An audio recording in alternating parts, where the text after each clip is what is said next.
Lietuvos ir Žemaitijos didžiosios kunigaikštystės metraštyje rašoma, kad apie 1040 metus kunigaikštis Kernius įkūrė pirmąją Lietuvos sostinę Kernavę.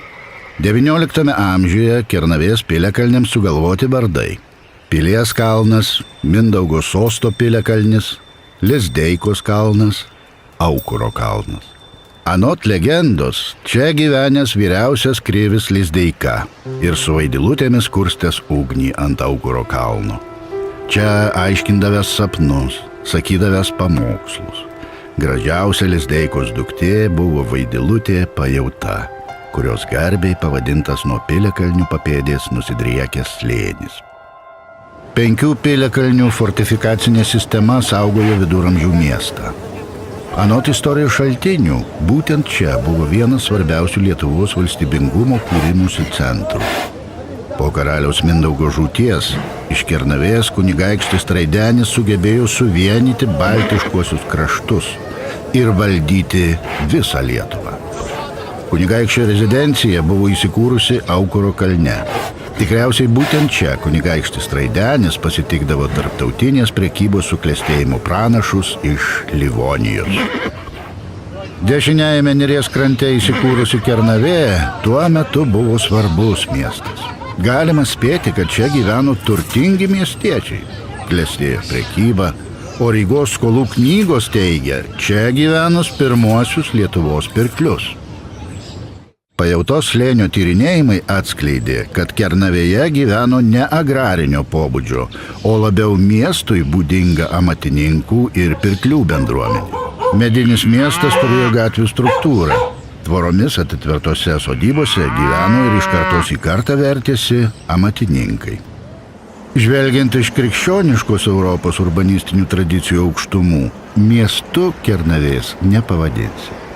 Čia nebuvo viduramžių miestui būdingų atributų: mūrinės architektūros, krikščioniškų maldos namų, planinės užstatymo struktūros. Tačiau Kernavė buvo europinio istorinio konteksto darinys, kur savitas, pagoniškas pasaulis susimaišė su krikščioniška kultūra ir tradicija. 1390-ieji Kernavei tapo lemtingi. Vokiečių ordino kariuomenė įsiveržė į Lietuvą ir žygiavo Vilniaus link. Gyventojai suprato, kad prieš gausią kariuomenę neatsilaikys, todėl miestą bei ant piliakalnių stovėjusias medines pilis sudegino. Unikalus viduramžių miestas staiga nustojo funkcionavęs ir niekada nebeatgavo anksčiau turėtos svarbos. Miestą keliems šimtams metų paslėpė Neries potvynių sunešti smėlio sluoksniai. Panašiai kaip po Vezuvijaus įsiveržimo Pompėjoje, Kernavėje laikas staiga sustojo.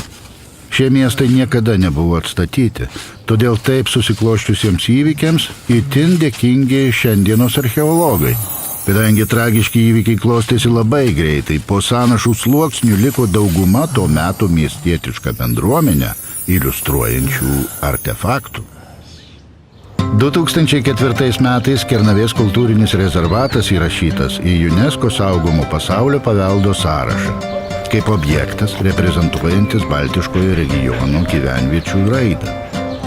Tai objektas nuo epipaleolito iki viduramžių atspindintis vieną esminių Europos istorijos etapų